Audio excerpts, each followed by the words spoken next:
That one-on-one is a fantastic thing right there. If a woman doesn't leave your home feeling used and humiliated, you're just not getting it done. Tom, I love you. Daddy, you're amazing. I love that. Can't get enough of you, man. I have you at work. I have you in the car. When I get out of the car, I bring the radio inside and still listen to you. Live your life every day to the best that you can. And when we go out on our boat on the weekend, no fat chicks and bikinis only. Tom, you're a genius. I wish I would have listened to you even back when I was married and happy. I should have protected myself and taken the steps that I could have taken after the fact. And I appreciate, as many of us do, you out there giving the boys heads up. I've been going out with my girlfriend for about 6 years. At the beginning of high school, we started dating, and I just moved out here. And you've actually changed my mind on that whole idea. I've had a girlfriend for, it feels like half my life. And I've been listening to Tom Leykis, and, I think I'm going to go the Tom Leykis route. The minute you decide to let them go, you have to stop having sex with them. That moment. Exactly. That's when you have to stop. Yeah, that's where my problem is. I'm like this 50-50 guy. I'm like half Leykis student, half jackass. How you are gonna reach go? I'm not. Until you have... I'm going to have sex with your sister. That's what I'm going to do. What's that? I'm going to have sex with your sister. Man, you cannot say that on air. I can sue you for that. Don't think I wouldn't. So mad. Don't think I wouldn't. I'm not to say you. I'm going to... I could nail your sister 6 ways from Sunday. I've listened to you for a while, off and on, and I've never called you. Listening for a long time. I'm sorry, go ahead. But this one subject I really had to call in about. I'm in my phone driving home. You're in your phone? That's a big phone. Certainly you haven't been doing anything productive all these years. Are you downing me? Yes, I am. I make my bills, though. How do you do that? You sell weed? Yeah, that's what I do. I wouldn't be surprised. Crack cocaine, methamphetamine, you know. Well, that's sarcasm for you, just in case you didn't pick up on that. You sure are witty, Jer. Witty? You talk about witty. I don't know what that means. That's a two-bagger. You know what I'm saying? One to cover up my face, and then that bag that you put over her mouth that you squeeze to resuscitate her. Are you sitting down or standing up or, like, in the computer? I'm sitting on the can right now. You mean in the bathroom? Yes, I am.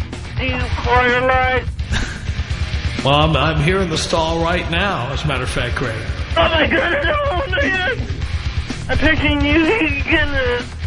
I read books in the stall, play games in the stall. I like to bring sporting news in here. That's funny. Yeah. I'm going to be in here for a while. They had a sale on chalupas. Yeah, radio is great. We can do it anywhere now. Greg? Yeah? How's it going over there? I'm fine. I hear the sympathizer. Are you talking to a sympathizer? What? Am I talking into a sympathizer? No. No, in fact, I'm going to flush right now. Wait, hang on a second. Oh.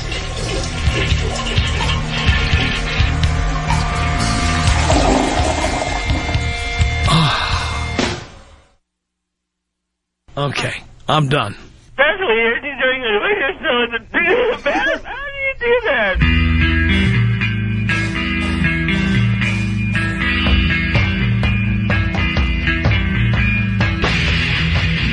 From a place we're not allowed to reveal, it's Flash Friday. Damn you, Leykis! And now, here he is, Tom Leykis. Thank you for tuning into the Tom Leykis Show. This is where America gets together to talk about the issues you really care about. It's a different kind of a radio talk program. We're the radio talk show that is not hosted by a right-wing wacko or a convicted felon. No. I am your host. Write down our telephone number. You're going to need it. It's 1-800-5800-TOM. 1-800-5800-866. 866. My 20th anniversary of my first broadcast in Los Angeles. It happened on July 11th, 1988. And on the program, as you listen, you will hear the names of some of the radio flotsam and jetsam. Some of the people who were competitors, some of the people who have gone on the air doing a talk radio program. They were all going to be the next big thing. Only to find out that this is a very, very tough and competitive radio market. Also, some of the management types who were in management in talk radio. And we have more of those names coming up for you on my 20th anniversary. We've seen them come, and we've seen them go. And go, and go. Flash Friday on the Tom Leykis Show. Headlights on across North America. Headlights on, everybody. Ladies, if you see somebody with the headlights on, that is a loyal Tom Leykis listener. That is somebody celebrating my 20th anniversary along with me right here. Make an extra effort today, ladies, to show them your rack. Show them your breasts. Let's see your cans, ladies. We flash you, you flash us. Happy anniversary to me. Wide open telephones on the Tom Leykis Show. Anything goes here, anything at all. We can talk about anything that's on your mind. It can be anything we discussed on the air this week. Anything you think we should have talked about, you can call up here, yell, scream, complain, jump up and down. It's all fair game as long as you're absolutely fascinating. If you're not, you kick your ass the hell off the telephone. All you need to do is call us here at 1-800-5800-TOM. 1-800-5800-866. It's that simple. Now, how hard is it to stay on the air in Los Angeles over a 20-year period? Well, take a look at the list of some of the people who have come and gone. Like with every one of these lists I'm reading to you. Some of them are names you might know or remember. Some names are even notorious. And some of them, well, gone and forgotten for a good reason. So as we celebrate my 20th anniversary of my first broadcast in Los Angeles, here are some of the flotsam and jetsam. Here are some of the people who tried to do talk radio in L.A. over these 20 years and failed.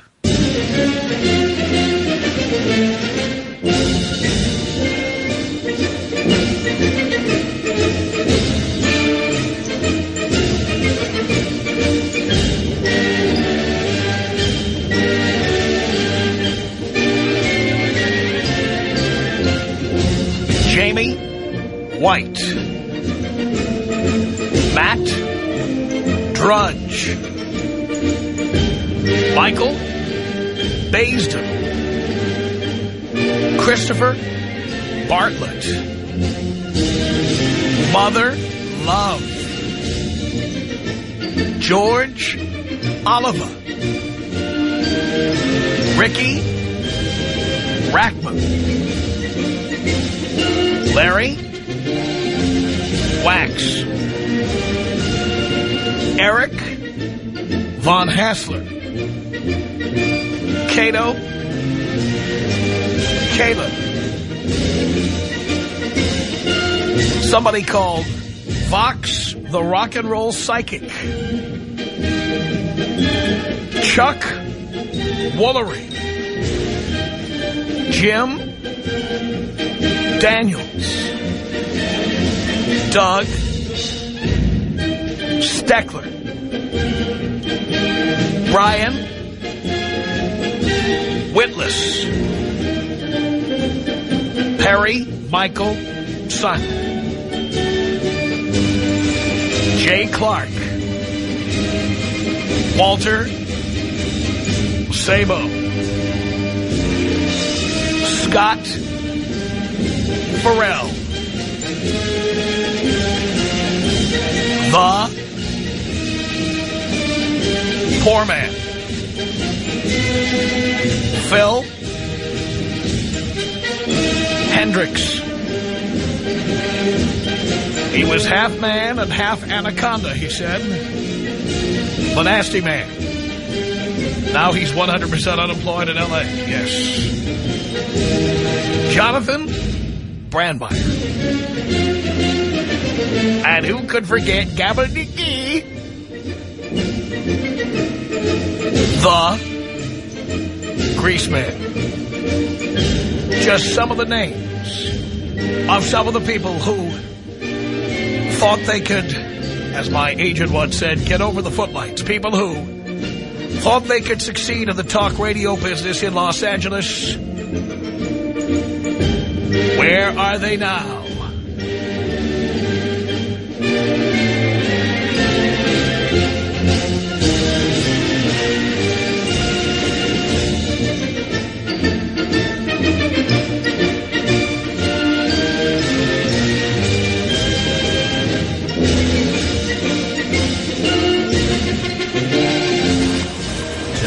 Leykis.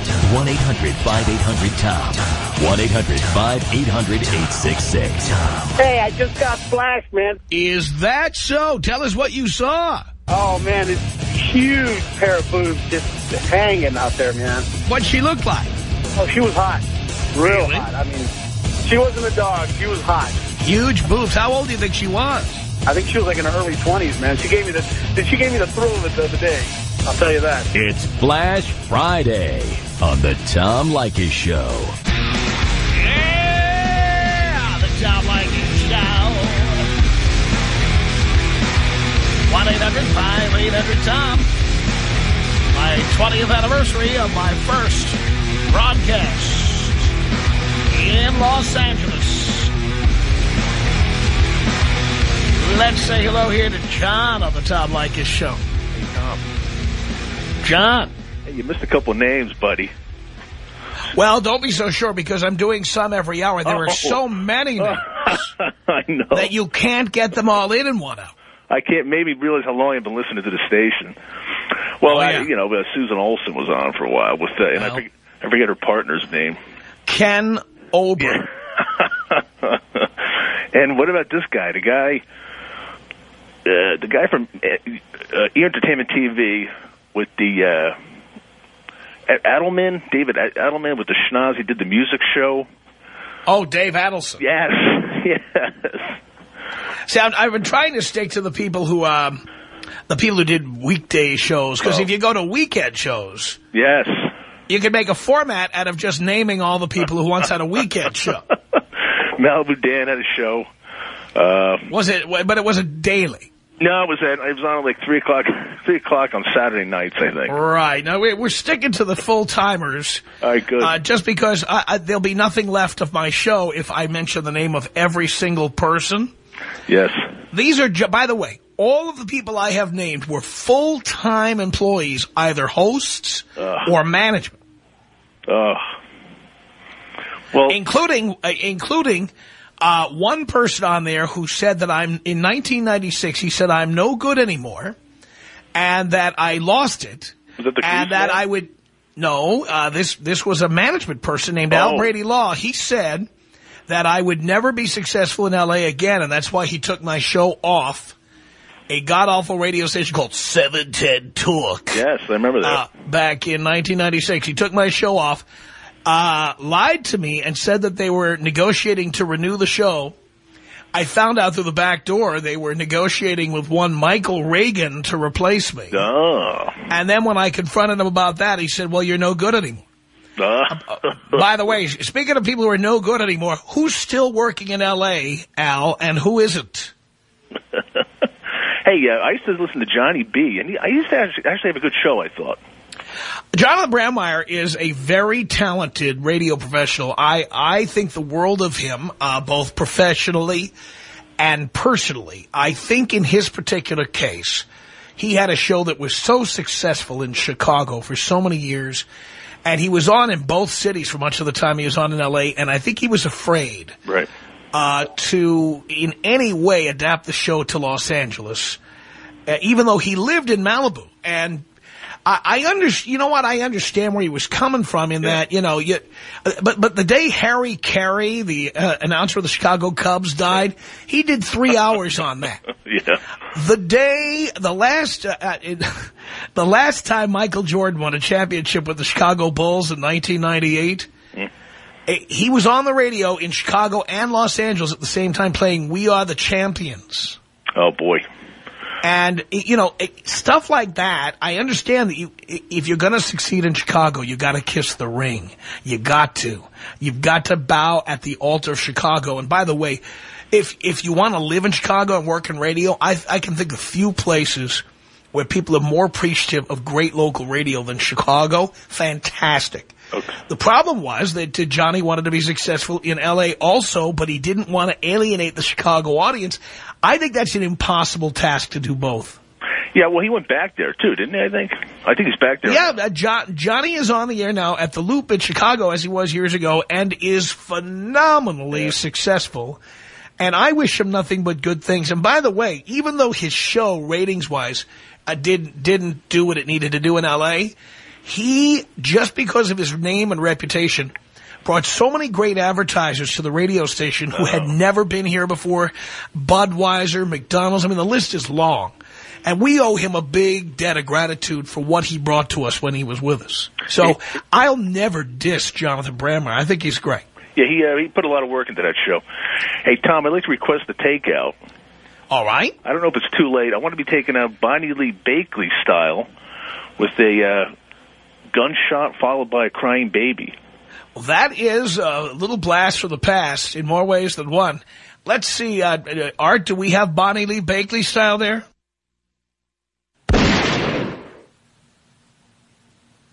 Where's the baby? Okay. Yeah. Don't be too sure who I left off the list. There's many more to come. We're not done yet. Matt is listening to us on the online stream from Las Vegas on the Tom Leykis Show. Hello. Hey, Tom. Hey. Yeah, I called up to let you know that what you said about Brett Favre back in March was absolutely right. You said his retirement conference was insincere and full of crap, and that he brings the fans along on a yearly soap opera. Well, I called you up that day and said you were wrong. Did you ream me that day like a lot of other people did? Oh, I called you up that day, yeah. But did you try to ream me when you called in? Yeah, it only lasted 30 seconds. Right. And now look what's happening. Yeah, he's asked to be released today. Yeah, so he can sign with another team. Yeah, I lost all respect, because if you're going to retire, you might as well just retire.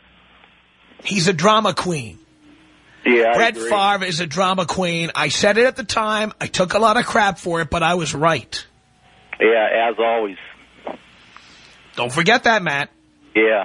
Remember that thought. Yeah, okay, I think can you take me out Lacey Peterson style? Well, it would be tasteless, but I guess I can.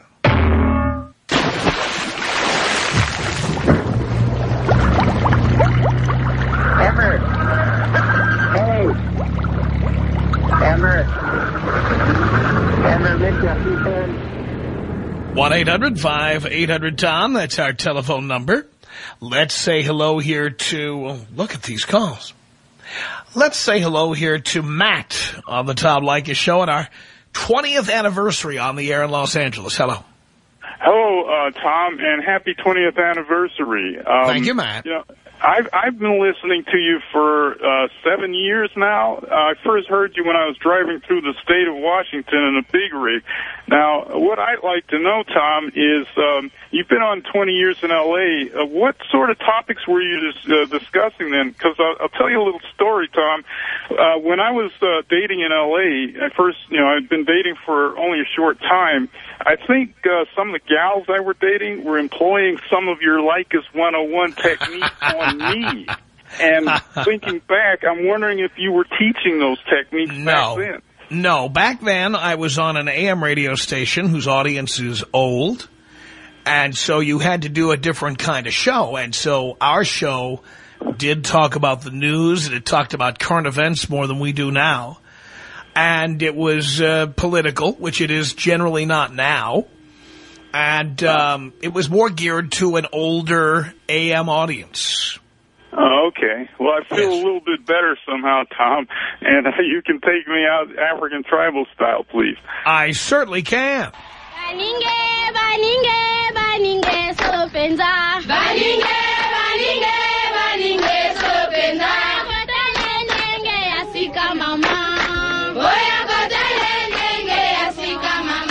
One 1-800-5800-TOM. That's our telephone number. Let's say hello here to Rigo on the Tom Leykis Show. Hey, Tom. How are you? I'm doing great. Hey, Tom. First of all, I just wanted to congratulate you on your 20 years. Thank you. I really wish that you could stay on this for at least another 20. I'm trying. And I wanted to comment on something. You know, I've been listening to your show for at least 3 months.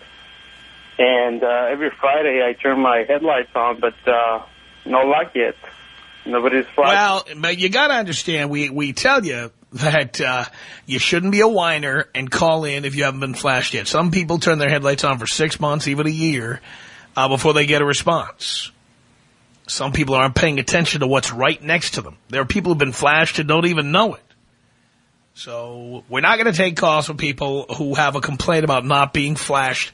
Not because we know there are people who haven't been flashed. It's just simply because I'd rather know about the people who are being flashed so we can go see the boobs they're seeing. For God's sake. 1-800-5800-TOM. That's our telephone number. Let's say hello here to George on the Tom Leykis Show. It's wide open telephones. Hello. Congratulations, Tom. Thank you. Anniversary. The other day when you were doing the commercial jingles, yes, I didn't get a chance to call in, but I thought of two really good ones. I want to do them both for you, if I may. I belt them out, baby. The first one, oh, what a feeling to drive Toyota.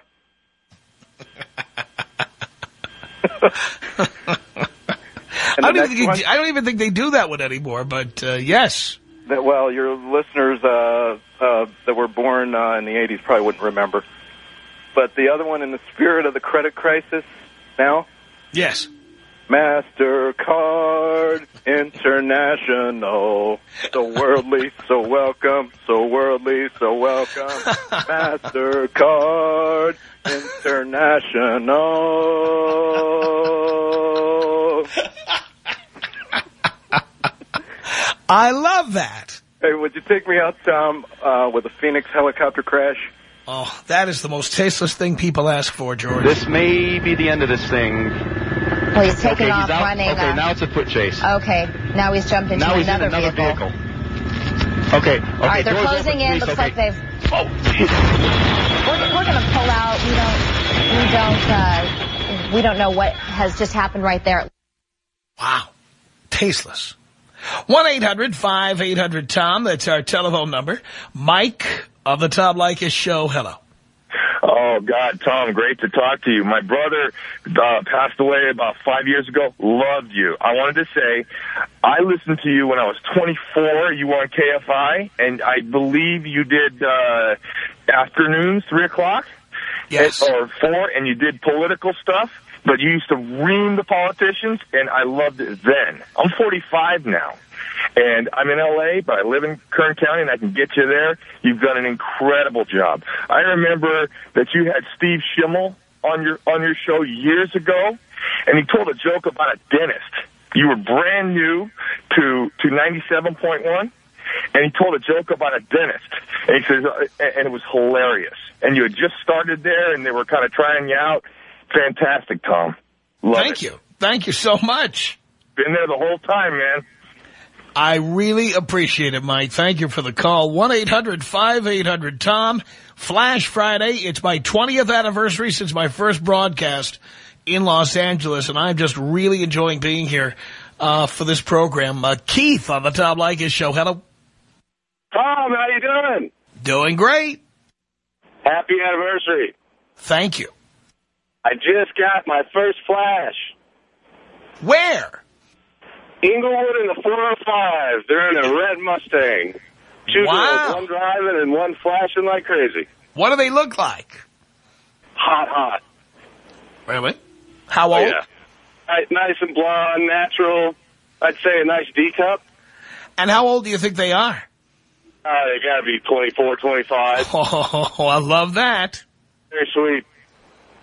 Sounds good to me, Keith. Now, Keith, if you were listening to KLOS in the afternoon, would you be getting hot blondes in their 20s showing you their breasts? Not in a million years. You'd get their grandmothers. I'll pass. I think I agree with you on that. Tom Leykis. 1-800-5800-TOM. 1-800-5800-866. You'll be glad to know when I did the DTB email I got from my girl said, and if I hear the name Tom Leykis one more time, I'm going to throw up. It's the Tom Leykis Show. It's the Tom Leykis Show. At 1-800-5800-TOM. Thank you for tuning in. Thanks for being part of our program. We appreciate it. My 20th anniversary on the air in Southern California. Wow. That is pretty amazing. 1-800-5800-TOM. Here comes Knut. Is that Knut or Newt? Newt. All right, Newt. Hey, Tom, how are you doing? Great. All right, I'm going to do a flashback here, and this is classic moments of L.A. radio. It was Meeting of the Minds, and it must have been 20 years. It was a long time ago. It was you, Rush, and one of these psycho chicks, I think it was DeAngelis, then you guys had some sort of a Meeting of the Minds show, and Rush goes up and starts rubbing her neck. Remember that one? I do. I was in the room. That to me was like the most classic piece of radio I have ever heard in my life. Maybe you can fulfill the listeners. Well, that's absolutely true. Rush Limbaugh was in the room with me and another host named Barbara DeAngelis, and Barbara did not like Rush to begin with, and then Rush, in trying to appease Barbara DeAngelis, thought he'd go up and give her a neck rub. That's right. And Barbara just went ballistic. It was fantastic. It was such a good show. I remember it to this day. Whenever I listen to Rush and his piousness, now he's good entertainment and all, but I mean, that piece was just classic. No doubt about it. All right, Tom, take me out old school. Here you go. 1-800-5800-TOM. That's our telephone number. Let's say hello here. Well, let's say hello here to Jim on the Tom Leykis Show. Hello. Hey, Tom. How's it going? Okay. Hey, congratulations. First time, long time, and all that crap. Thank you. I remember back in the early days, I went to a couple of remotes you did out at Gladstone's restaurant. Oh, yes. That was that was 18 years ago. Yep. And then, of course, I hope you can add on your list, who can forget the all-time great Chief Daryl Gates on the AM talk radio waves? Well, a number of people did. He's been gone for a long time. Anyway, I did ask you one other thing. In the early days, you did do much more of a political show, so I don't get to hear much of your political views nowadays. Could you enlighten me a little bit as to where you stand on some of the current issues? Well, I don't really know which ones you care about, so I hesitate to even bring them up. Well, do you have any specific questions? Yeah. Presidential, McCain, Obama? I would not vote for John McCain in a billion years. I have personal experience with John McCain. And this is a man who tried to get me fired from my job in Phoenix before I came to Los Angeles, back before you'd ever heard of John McCain. Ah, okay. He was a congressman at the time. He was not even a senator yet. Yeah. And I would never tell people to vote for John McCain, even if I was a Republican. Never, not in a million years. I think the guy is a powder keg. I think he's volatile. And I think he will explode at the most inopportune moment. I really do. Okay. Well, this is a man who called the owner of the station where I was working and tried to get me fired. Under what pretense? Well, I'll tell you exactly what the pretense was. We were trying to get him on our station for an interview. Not to sandbag him, It's just he was the local congressman, and we wanted to interview him. And we were told by his office he doesn't do radio. Until the following week when we heard him doing our competition.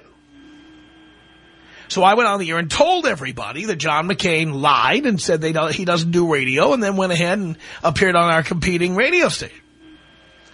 That was it. He had such a thin skin, he called my boss and tried to get me fired.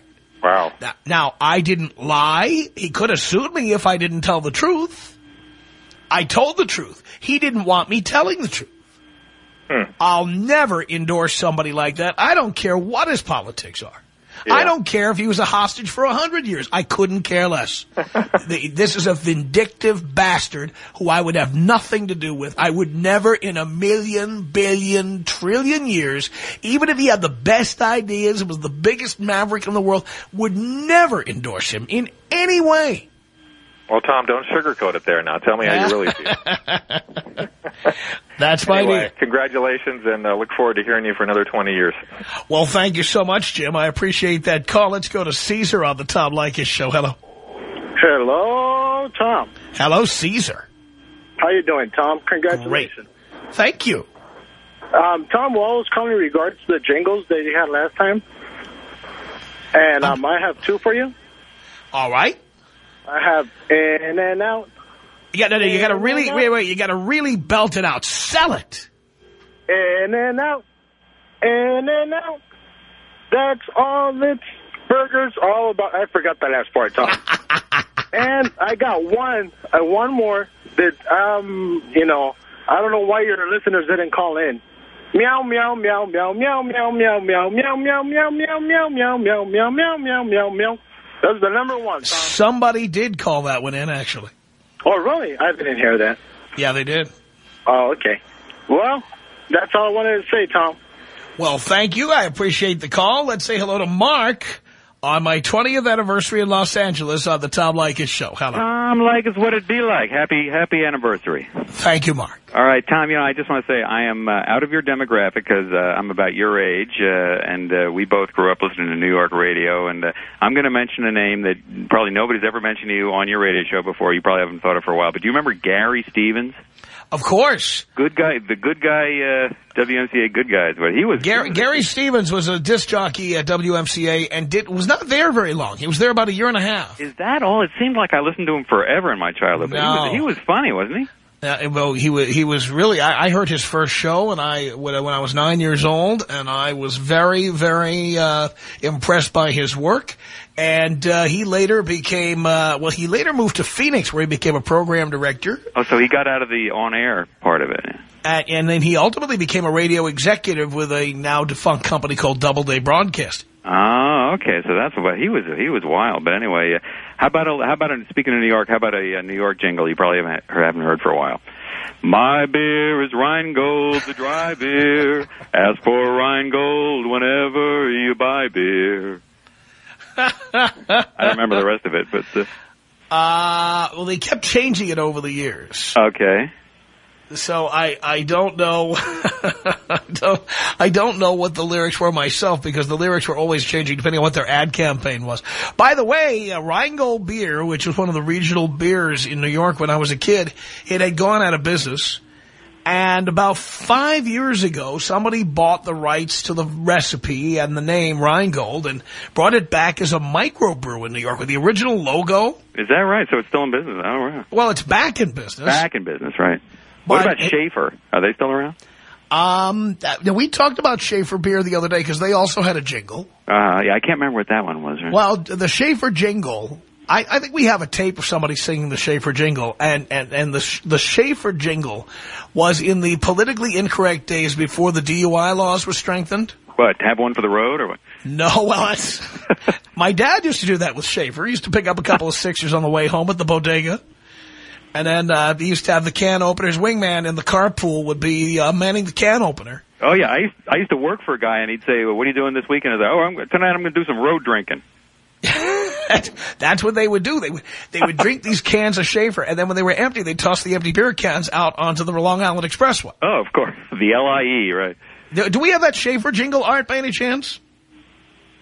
All right, we'll play it a little later. But you were going to ask me, and you didn't get to it, and I want to get to it because we set something up for what you had talked to Dino about. Oh, about the start in radio, yeah. Yes, you wanted to ask me about my start in radio. Yeah. And were you familiar with Long Island at all?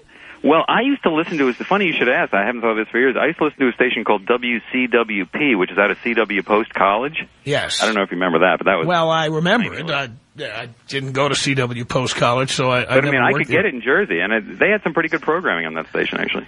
Yes, well, there was a radio station in Babylon, WBAB. I remember BAI, but I don't remember BAB, right? Well, that was in Babylon, Long Island. Oh, right, of course. Long Island, right? Yes, Long Island. And Babylon... well, let's just talk about WBAB. When I was 14 years old, this is how I got my start in radio. This is true, because here we are on my 20th anniversary in L.A.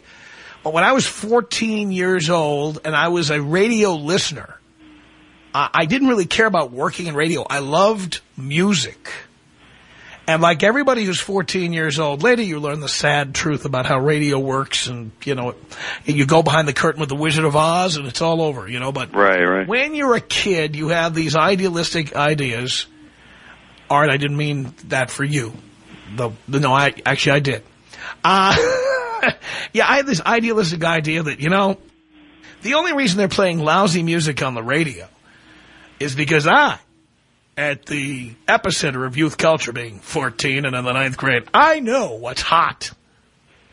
And if only I could go down to the station and show them what to play, the station would completely transform overnight into this just unbelievable powerhouse. It's just that they don't have somebody down there advising. Right. I would love to go down. I didn't care about being on the air. I wanted to go down to the station and tell them, hey, wait a minute. You should be playing this and this and this and this. And then one day I turned on a radio station, WBAB in Babylon, Long Island, and I heard this promo. Attention all high school and college students. How would you like to be a WBAB student disc jockey? If so, just send your name, address, telephone number, and school to Student DJ, WBAB Route 109 Babylon.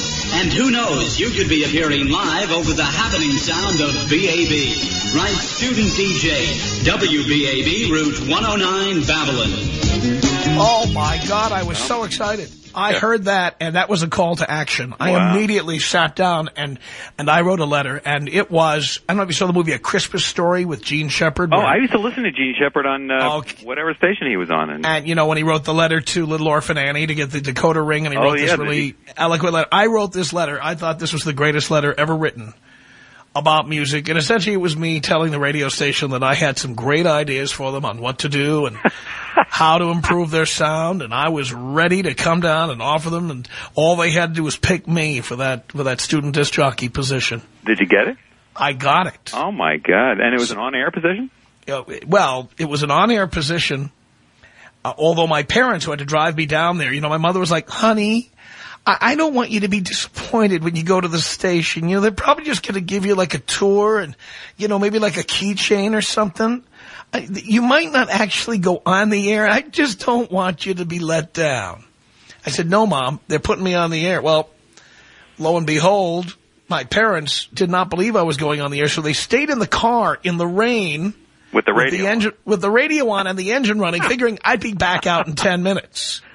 And at the top of the hour, 8 a.m. Saturday morning, prime time and radio, there came my voice saying WBAB, AM and FM, Babylon. Oh, my God. Did they let you pick your records? Or? Well, the problem was when I met the disc jockey who was sentenced to have to deal with me, the little kid, he came up to me with a stack of music and a stack of cue cards, which we call liner cards in the radio business, and he said, this is what you're going to play, and this is what you're going to say. And that was my first tough lesson in the reality that is radio. The Tom Leykis Show.